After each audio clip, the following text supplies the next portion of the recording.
இன்றைக்கு திரு விஜய் அவர்கள் முதல்வராக பொறுப்பேற்று நான் லஞ்சத்தை ஒழிப்பேன், பொது பணத்தை நான் தொடமாட்டேன், தொடவும் விடமாட்டேன், தொட்டவர்களையும் விடமாட்டேன் என்றெல்லாம் அவர் பேசுவது மக்களிடத்தில் பெரிய நம்பிக்கை அது உருவாக்கியதெல்லாம் நாம் அறிவோம். ஆனால் இன்றைக்கு இந்த முன்னாள் அதிமுக அமைச்சர்கள், குறிப்பாக புதுக்கோட்டை விஜயபாஸ்கர் அவர்கள் ஊழலினுடைய உச்சம் தொட்டவராகத்தான் அவர் கருதப்படுகிறார். பணத்தால் எதையும் சாதிக்க முடியும் என்கின்ற எண்ணம் கொண்டவர்.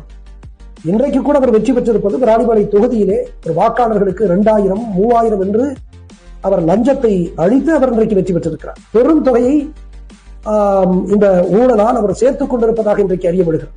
இன்னைக்கு பாத்தீங்கன்னா புதுக்கோட்டை மாவட்டத்தில் பல கல்குவாரிகளை அவர் சட்டத்திற்கு மீறி, விதிமுறைகளுக்கு மீறி அவர் நடத்துவதாக, இன்றைக்கு அவருடைய குவாரிகள் இயங்குவதாகவெல்லாம் இன்றைக்கு புகார்கள் வருகின்றன. உண்மை.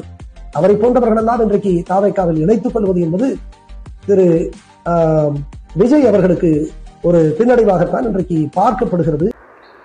மக்களை வணக்கம். நான் உங்கள் கோடங்கி மீண்டும் உங்களை சந்திப்பதில் மகிழ்ச்சி. இந்த வீடியோவில் நம்ம என்ன பார்க்க போகிறோம் அப்படின்னா, இந்த வீடியோ தொடங்குறதுக்கு முன்னாடி ஒரு வீடியோ போட்டிருப்பேன், அதை நீங்கள் பார்த்துருப்பீங்க. அது வந்து நம்ம சகாயம் ஐஏஎஸ் விருப்ப ஓய்வில் வெளியில் வந்த நேர்மையான அதிகாரி சகாயம் ஐஏஎஸோட வீடியோ தான். அதை நீங்கள் பார்த்துருப்பீங்க.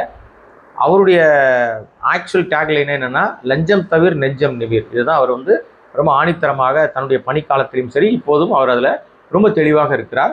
எந்த ஆசாபாசங்களுக்கும் அடிபடிந்தவர் இல்லை. அவர் இப்போ கொந்தளிச்சு தாவேக அரசாங்கத்தை கடுமையாக சாடி இருக்கிறார். முதலமைச்சர் சோசப் விஜயை போட்டு பொழந்திருக்காருன்னே சொல்லலாம். இவருடைய அந்த செயல்பாட்டுக்கு இந்த விஷயங்கள் எல்லாம் உகந்தது அல்ல அப்படின்னு சொல்லி அவர் நேரடியாக ஒரு முன்னாள் அமைச்சர் பெயரை குறிப்பிட்டு பேசியிருக்கிறார். விராலிமலை விஜயபாஸ்கர், நீங்கள் அந்த வீடியோ பார்த்துருப்பீங்க. அது சம்பந்தமாக தான் நம்ம பேச போகிறோம். இப்போ இவருக்கு ஒரு பேர் டேக்லைன் சொல்கிறோம்ல, அதாவது லஞ்சம் தவிர நெஞ்சம் நிமிர்னு. இப்போ தாவேக அரசாங்கத்துக்கு ஒரு டேக்லைன் சொன்னாங்க. அது என்னென்னா, பிறப்புக்கும் எல்லா உயிருக்கும். டக்குன்னு நீங்கள் அதை சொல்லுவீங்க. ஆனால் அது இல்லை. இப்போ திருமண பக்கம்லாம் போகிற எல்லா பக்கமும் ஊழலை ஒழிச்சிட்டோம், ஊழல் இல்லாத ஆட்சி, நேர்மையான ஆட்சி, தூய சக்திறாங்க அப்படின்னு பேசுறது இப்போ அவங்க அதிகமாகிடுச்சு. பேசுகிற மாதிரி செயல்பாட்டில் இருக்கான்னு பார்த்தீங்கன்னா, வெறும் பேச்சாக தான் இருக்குது. வாயிலேயே வடை சொல்கிறது மட்டும்தான் இருக்குது. நிஜத்தில் அது இல்லை. அரசு வழக்கறிஞர்கள் நியமிக்கணும்னா 3 to 30 லட்சம் வரைக்கும் வசூல் பண்ணுறாங்க. அப்புறம் குவாரிகளை சத்தமே இல்லாமல் மூடி திறக்கிறாங்க. சத்தம் இல்லாமல் பல ஊர்களில் பஞ்சாயத்து நடக்குது. பல இடங்களில் ஏகப்பட்ட வருமானங்களை, நிறைய இடங்களில் மாமூல் வசூல் ஜாஸ்தி ஆயிடுச்சு. 1 லட்சம் கொடு, 50,000 கொடுன்னு அங்கங்கே வீடியோக்கள் வந்துட்டு இருக்கு, ஆடியோக்கள் வந்துட்டு இருக்கு. ஆனால் இவர் தன்னை தூய சக்தி, ஊழலை ஒழிச்சிட்டுவார். ஒரே நாளில் ஊழல் ஒழிஞ்சிச்சின்னுவார். எப்படா ஒழிஞ்சுதுன்னு கேட்டால் தெரியாது. வாயிலே வடை தான். ஊழலை ஒழிச்சிட்டோன்றார் இல்லையா? அது எப்படி ஒழிச்சாங்கன்னா, லஞ்ச ஒழிப்புத்துறையுடைய அதிகாரியாக அருண் ஐபிஎஸ்ஸை போட்டாங்க தலைவராக. அவர் உடனே பதவி போட்ட உடனே எல்லா அலுவலகமாக போய் பயங்கரமாக சோதனை போட்டார். நிறைய பணங்களை பிடிச்சாருன்னு வச்சுங்களேன். நான் ஒரு 2 லட்சம் 3 லட்சம்லாம் பிடிச்சதெல்லாம் சொன்னார். அப்புறம் ஒரு 50 நாளில் பார்த்தீங்கன்னா அவர் வந்து செயல்பாடு சரியில்லைன்னு சொல்லி அவரை மாற்றிட்டாங்க. ஏன்டா மாற்றினாங்கன்னா தெரியாது. இவங்க ஒன்று எதிர்பார்த்துருக்காங்க அவர்கிட்ட, அது நடக்கலை. ஏன்னா திமுக முன்னாள் அமைச்சர்களை லஞ்ச ஒழிப்புத்துறையில் பிடிச்சி அவங்க மேலே பயங்கரமாக கேஸ் போட்டு பல பேரை ஊழல் குற்றவாளிகள்னு காட்டலான்னு தாவேக அரசாங்கம், குறிப்பாக சோசப்பு விஜய் ட்ரை பண்ணியிருக்காரு. அது நடக்கலை. ஏவாவேலு போய் பிடிக்க போனாங்க, வேலைக்கு ஆகலை, செல்ஃப் எடுக்கலை. செந்தில் பாலாஜியை பிடிக்க போனாங்க, செல்ஃப் எடுக்கலை, வேலைக்கு ஆகலை. நம்ம சிவசங்கரை பிடிக்க பார்த்தாங்க, அதுவும் வேலைக்கு ஆகலை. முன்னாள் அமைச்சர், போக்குவரத்து துறை அமைச்சர், எதுவுமே செல்ஃப் எடுக்கல. ஒன்று கடுப்பாகி காண்டாகி அந்த அருண் ஐபிஎஸ்ஸை மாற்றிட்டாங்க. இப்போ அவர் ஏதோ ஒரு போலீஸ் அகாடமிக்கு அனுப்பி விட்டாங்க தலைவராக போன்ட்டு. இப்போ ஒரு பெண் அதிகாரியை நியமிச்சிருக்காங்க. அவங்க வந்து டக்குன்னு ரைடு அடிக்கிறாங்க. ஊழலை ஒழிச்சிட்டேன்னு சொல்லிட்டார் இவர். அப்போ ஊழலை ஒழிச்சிட்டேன்னா அரசு அலுவலகங்கள்லாம் ரொம்ப நீட்டாக செயல்படணும். அப்படி தானேங்க? எல்லாரும் அப்படி தானே நடக்கும்.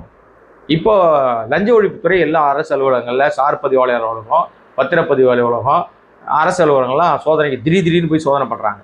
கடந்த 2 நாளாக சோதனை பண்ணாங்க. சோதனை பண்ணால் கிட்டத்தட்ட 16-18 லட்சம். இப்போ நீங்கள் அருண் ஐபிஎஸ் இருக்கும்போது பிடிச்சது கூட ஏதோ 3 லட்சம் 4 லட்சம், 500 வானா, 1000 வானா, 2000 வானா, 5000 வானா, 10,000 வானான்னு பிடிச்சாங்க. பணங்களாக பிடிச்சாங்க. ஆனால் இவங்க ரைடு பண்ணி கிட்டத்தட்ட 16 லட்சம் வரைக்கும் ஆன்லைனில் வாங்கியிருக்காங்க, ஜிபேயில் வாங்கியிருக்காங்க, யூபிஐயில் வாங்கியிருக்காங்க. இப்படி காசு வாங்கியிருக்கானுங்க. அதை பிடிச்சிருக்காங்க. இப்போ அப்போ லஞ்சம் ஒழிஞ்சிருச்சா? பொய் தானே, அது ஃப்ராடு தரம் தானே. அதாங்க இந்த தாவேக அரசாங்கம் சொல்லுகிற அனைத்தும் பித்தலாட்டு அரசியலிலேயே மிக தெளிவாக டைவர்ட்டிங் பாலிடிக்ஸ் அதை பண்ணுறாங்க. டைவர்ட்டிங் பாலிடிக்ஸ்னு என்ன தெரியுமா? இவங்க ஒன்று சொல்லிகிட்டே இருப்பாங்க, ஒரு பொய்யை கட்டமைச்சிட்டே இருப்பாங்க, கட்டுக்கதை கான்ஸ்பிரசி தியரியை மக்கள்கிட்ட சொல்லிகிட்டே இருப்பாங்க. அதற்கு ஊடகங்களை பயன்படுத்துவாங்க, இன்ஃப்ளூயன்சரை யூஸ் பண்ணுவாங்க, சோஷியல் மீடியாவை யூஸ் பண்ணுவாங்க.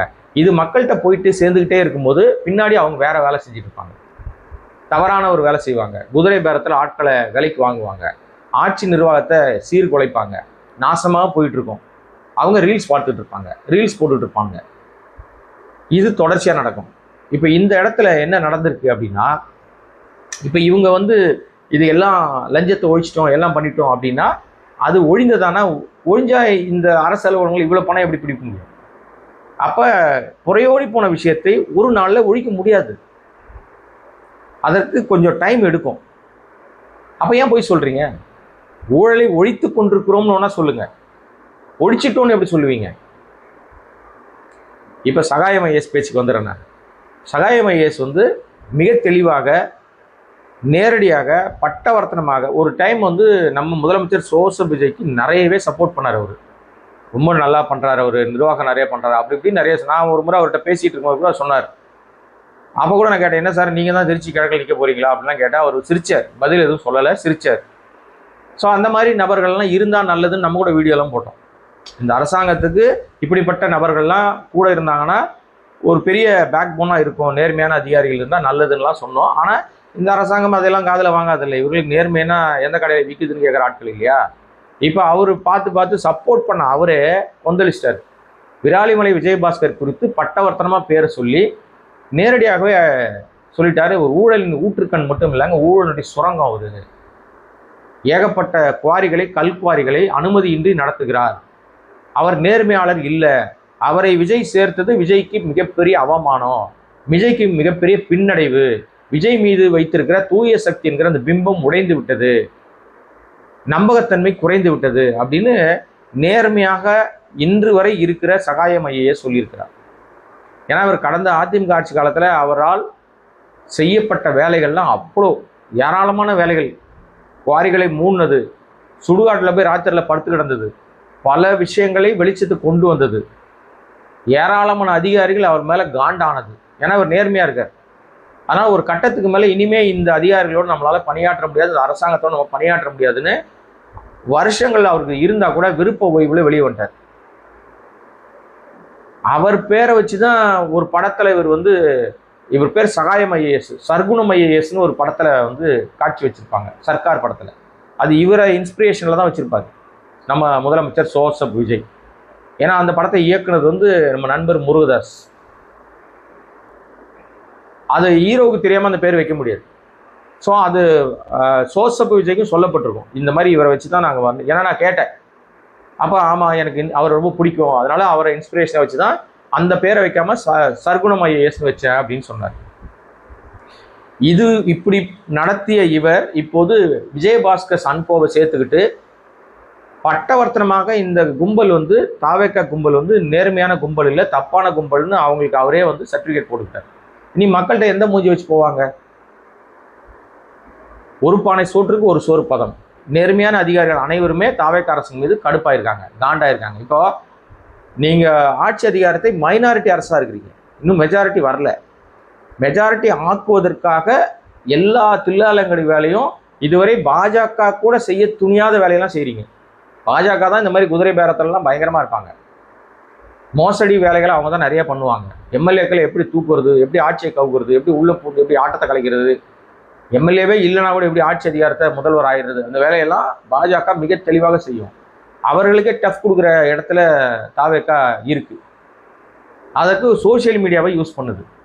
இதுவரை சோசியல் மீடியாவை இப்படி கிளவராக யூஸ் பண்ண யாருமே கிடையாதுங்க, குழந்தைகளை யூஸ் பண்ண யாருமே கிடையாதுங்க.